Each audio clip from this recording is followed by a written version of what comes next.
अस्सलाम वालेकुम नाज़रीन, सराबरकत आपसे मुखातिब है। दो तीन अहम तरीन चीजें हैं आपके सामने रख देते हैं, लेकिन उससे पहले यकीन करें मैंने अपनी आधी जिंदगी बर्बाद कर दी, जाया कर दी, वक्त जाया कर दिया, लेकिन इस पर मुझे कभी दुख नहीं हुआ, अफसोस नहीं हुआ, कोई मलाल नहीं, कोई परेशानी नहीं है।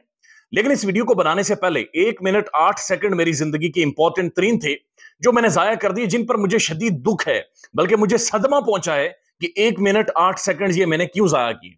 सोशल मीडिया पर स्क्रॉल करते हुए एक वीडियो मेरे सामने आई और ये वीडियो पाकिस्तान के निगरान वज़ीर आज़म अनवारुल्लाह काकड़ साहब की थी। काकड़ साहब ने मोबाइल फोन उठाया हुआ था और मोबाइल फोन उठाकर वो कह रहे थे कि सोशल मीडिया पर आपने मुझसे सवाल पूछे हैं लोगों ने और मैं उनके जवाब देता हूं। अब ये 1 मिनट 8 सेकंड के थे, तो मैंने सोचा इस्लामी जमहूरिया पाकिस्तान का वज़ीर आज़म से कौन से सवाल सोशल मीडिया पर आए होंगे और उनके क्या जवाब दिए होंगे। तो सवाल क्या थे, जवाब क्या थे, मैं वो मुख्तसरन आपके सामने रख देता हूं। लेकिन उससे पहले ये दुख और सदमा बहुत है कि 1 मिनट 8 सेकंड मैंने अपनी जिंदगी के ये सुनने में जाया किए हैं। काकड़ साहब से सोशल मीडिया पर ये सवाल जो चुना गया, ज़ाहिर चुनकर उनके सामने रखे गए, तो चुनकर जो सवाल उनके सामने रखे गए वो ये थे कि अगर आपकी जो सास अम्मी है, अगर वो क्रेजी हो, अगर क्रेजी सास अम्मी हो तो आप क्या करेंगे। तो इस पर काकड़ साहब का जवाब था कि मैं क्राइसिस मैनेजमेंट कोर्स करके अपनी सास अम्मी के साथ, अपनी सासू मां के साथ मैं डील करूंगा। तो ये पहला सवाल था। दूसरा सवाल काकड़ साहब से ये था कि बगैर पैसे के अगर लड़की को यानी जानू को इंप्रेस करना हो तो जानू को आप बगैर पैसे के कैसे इंप्रेस करेंगे।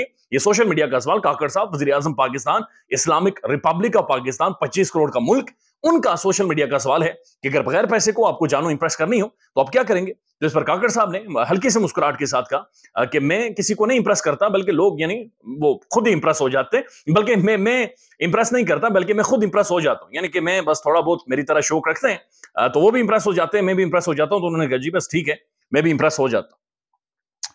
उसके बाद जो तीसरा सवाल था सोशल मीडिया पर हमारे प्राइम मिनिस्टर साहब के सामने, वो ये था कि सर मैं बाहर नौकरी कर रहा हूं, लेकिन जो मेरी लव है, मेरी जानू है, मेरी जो जानू मानू है वो घर में है, तो मैं क्या करूं, नौकरी करूं या फिर अपने उसके पास जाऊं।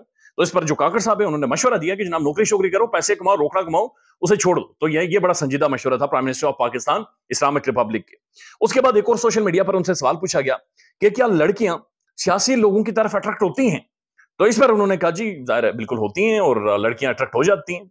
आखिरी सवाल जो उनसे पूछा गया कि मैं 52 साल का हूं और मैं एक औरत से शादी करना चाहता हूं, तो आपका क्या मशवरा है। तो काकड़ साहब ने कहा ना मंड दो, शादी करो, बिल्कुल। अगर तुम 82 साल की हो तब भी कोई अगर केयर लेती हो तो उसके बाद तुम शादी कर लो, कोई फर्क नहीं पड़ता, मसला नहीं है।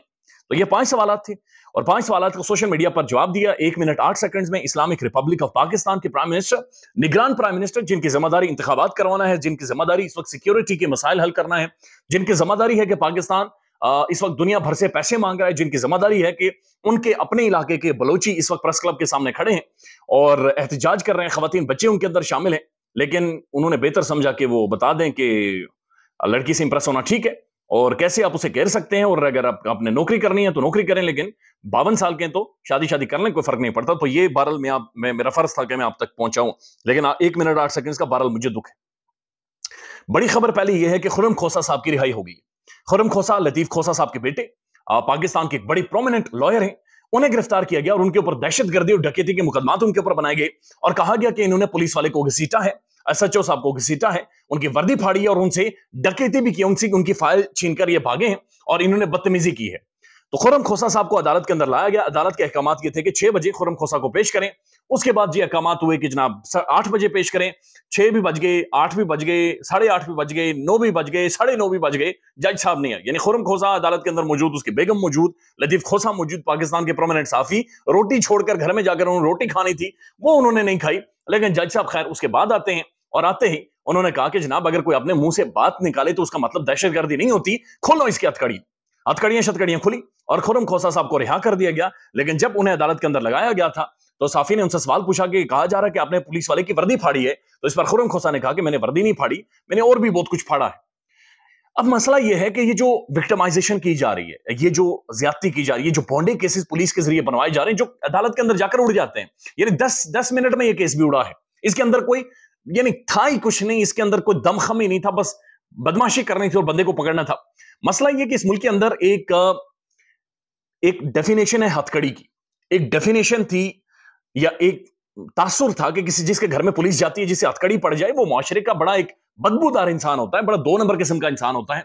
लिहाजा हथकड़ी का और पुलिस के जाने की एक डेफिनेशन निकलती, एक तासुर निकलता था और लोग उस बंदे से इज्तनाब करते हैं, बंदा ठीक नहीं है। यानी हमारे मुआशरे में कहा जाता बंदा ठीक नहीं है, इसे हथकड़ी पड़ी है, पुलिस इसके घर में गई है और पुलिस वैसे नहीं जाती, ये आज से पहले ये तासुर था। लेकिन इस तरह के सियासी केसेस बनाकर, भोंडे केसेस बनवा कर, ना हथकड़ी की कोई औकात रही है, ना पुलिस की कोई औकात रही है। बदकिस्मती है कि जो पकड़ा जाता है, जो छूटता है, जिसे हथकड़ियां पड़ती हैं, बाहर निकल के वो हीरो बन जाता है, और वो हथकड़ी वाली और पुलिस के घसीटने वाली तस्वीर अपनी डीपी लगाता है ट्विटर के ऊपर, हो सोशल मीडिया हो, फेसबुक हो या यूट्यूब हो, वहां पर जाकर वो अपनी डीपी लगाता है। यानी हमने इदारों को, इदारों की साख को, इस मुल्क के अंदर जो एक तासुर था, जो डेफिनेशन थी, जो बहुत सारी चीजें हम खुद ही कंसीव कर लेते थे, देखकर तासुर लेते थे, उन्हें बर्बाद कर दिया है। अब ये खुरम खोसा का मामला नहीं है। खुरम खोसा एक टेस्ट केस है, जो ये कहता है कि वर्दी नहीं, मैंने सब कुछ फाड़ा है। और उसने क्या फाड़ा है? उसने सब कुछ फाड़ कर फेंका है कि जनाब ये सियासी मुकदमात है, ये सियासी केसेस हैं, ये दो नंबरियां हैं, ये ज्यादती है, ये बदमाशी है, ये जुल्म है जो हमारे साथ किया जाता है। और ये खुरम खोसा अकेला नहीं है, बल्कि इस वक्त 10,000 से ज्यादा ऐसे लोग हैं जिनके ऊपर जाली केसेस हैं, जो सियासी बुनियादों पर किए गए हैं, और उन्हें अदालतों के अंदर डाला गया। और बहुत सारों के मुकदमात ही नहीं शुरू हो रहे, कभी इस अदालत, कभी उस अदालत, कभी उस अदालत, जिनमें सनम जावेद ऑब्वियसली आपने देखा है, तैयबा राजा और बहुत सारे और लोग हैं जिनके ऊपर इस तरह के केसेस बनाए जाते हैं कि अगर अदालतें और जजेस माजरत के साथ उन्हें सुनेंगे तो 10 मिनट में, 20 मिनट में उन्हें उठाकर रद्दी की टोकरी में फेंक देंगे। लेकिन बहरहाल हथकड़ी लगानी थी, घसीटना था, ताकत दिखानी थी, पावर दिखानी थी, और पुलिस खुरम खोसा को घसीट कर लेकर गई। खुरम खोसा जब छूटे, हथकड़ी शथकड़ी छूटे, बाहर आ रहे हैं, अपनी बीवी को उन्होंने हक किया हुआ, लतीफ खोसा साहब को हक किया हुआ है, उन्होंने खुलकर ये कहा कि जनाब ये मुकदमात बनाते बनाते थक जाएंगे, लेकिन हम इमरान खान का साथ नहीं छोड़ेंगे। आज खुरम खोसा दोबारा से हीरो बन गया, वो ट्रेंड करना शुरू हो गया है। लिहाजा हथकड़ी इस वक्त लोगों को मशहूर कर रही है, फेमस कर रही है, और लोगों के ट्रेंड बन रहा है।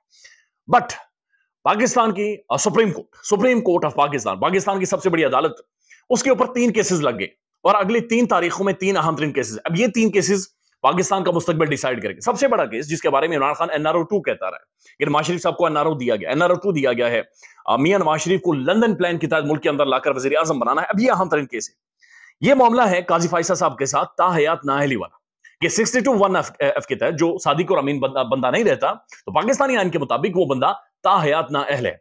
इसकी सुप्रीम कोर्ट ने यह तशरीह की कि इसके ऊपर पाकिस्तान का आइन खामोश है। आइन अगर खामोश है तो इसका मतलब यह है कि नाअहली 62(1)F में ताहयात है, यानी उम्र भर आप नाअहल है, आप 2 नंबर बंदे, आप पॉलिटिक्स नहीं कर सकते, आप सियासी मामलात को आगे लेकर नहीं जा सकते। चूंकि जो पाकिस्तान का आइन है, कॉन्स्टिट्यूशन ऑफ पाकिस्तान है, ये एक इस्लामिक आइन है, लिहाजा आप इस मामले को आगे लेकर नहीं जा सकते। लिहाजा सुप्रीम कोर्ट की तशरीह यह है कि आप ताहयात नाअहल है।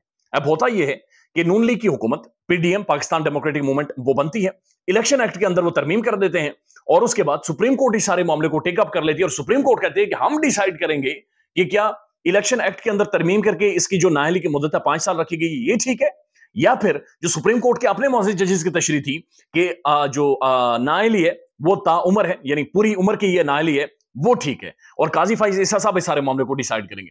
दिलचस्प बात यह है, इसमें 7 रुकनी बेंच है जजेस का, और इसके बारे में सुप्रीम कोर्ट के जो मोतबर रिपोर्टर है वो ये कह रहे हैं कि इसके अंदर तमाम तर वो जजेस शामिल हैं जो काजी फायसा साहब के साथ जिनकी केमिस्ट्री बड़ी मिलती है, जो बड़ा अच्छा एक साथ बैठकर बहुत सारी चीजें सॉर्ट आउट कर सकते हैं।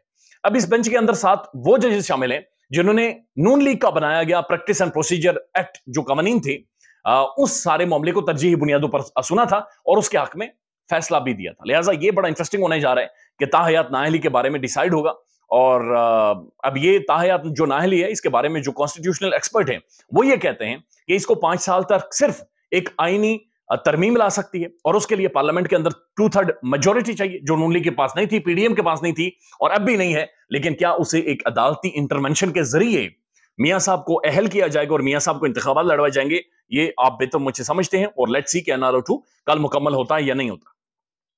उसके बाद जो दूसरी अहम तरीन चीज है जो कल के बाद लगनी है, वो है जबरी गुमशुदगियों का मामला, यानी जबरदस्ती लोगों को उठाना। एतजाज हसन साहब की पिटीशन है, इसके ऊपर एतराजात भी पहले लगाए गए थे, लेकिन अब इस मामले को टेकअप कर लिया गया। अब यह अहम तरीन मामला है, क्योंकि उस उम्रदार इस वक्त भी गायब है। पाकिस्तान की एक पॉलिटिकल पार्टी को खत्म किया गया जबरी उठाने की वजह से। इमरान रियाज खान उसकी एक बहुत बड़ी मिसाल है। तो लेट्स सी के सुप्रीम कोर्ट उन लोगों को बुलाती है, पूछती है, इमरान रियाज खान को बुलाती है, पूछती है, चूंकि इसके अंदर इमरान रियाज खान भी शामिल है, कि ये मामला किस तरफ जाता है, बल्कि दूर जाने की जरूरत नहीं है, ये बलोची बैठे हुए सुप्रीम कोर्ट के साथ ही हैं, तो लिहाजा लेट्स सी के बलोचियों को भी बुलाते हैं और पूछते हैं कि नहीं पूछते। उसके बाद आखिरी मामला है जो उसके बाद टेकअप होगा, यानी 3 दिनों में बैक टू बैक, वो होगा इलेक्शन कमीशन ऑफ पाकिस्तान के खिलाफ तौहीन अदालत का मामला, कि वो लेवल प्लेइंग फील्ड नहीं दे रहे, यानी ROs के जरिए जो डाका मरवाया गया, जो लोगों को मरवाया गया, लोगों को घरों से उठवाया गया, जो तबाही पाकिस्तान के अंदर फैलाई गई है, यह मामला भी सुप्रीम कोर्ट के अंदर टेकअप होगा। अगेन क्वेश्चन इमरान खान की लीगल टीम के ऊपर है कि क्या वो एविडेंस पेश भी करते हैं या नहीं करते। چونکہ پاکستان میں ماردھاڑ تو بہت ہوئی ہے، سوشل میڈیا پر ویڈیوز موجود ہیں، جس طرح سے ڈی آر اوز نے اور آر اوز نے تباہی مچائی ہے، جس طرح سے پنجاب کی الیکشن کمیشن ہے پاکستان کا اپنی ممبر کے چیخ کر کہا کہ جناب آئین پامال ہو گیا ہے، تباہی بربادی ہو گئی ہے، لہٰذا اس بارے میں نوٹس لیں. Let's see P T I اس معاملے کو کیسے کنٹیسٹ کرتی ہے اور قاضی فائز صاحب اس بارے میں کیا ججمنٹ دیتے ہیں. یہ بہت ہی امپورٹنٹ ویک ہونے والا ہے. لیٹس سی پاکستان کے اندر رول آف لا پریویل کرے. رول آف لا عدالتیں ہی at the end of the day مجھے اور آپ کو بچا سکتی ہیں. خیال رکھیے گا اپنا. اللہ حافظ.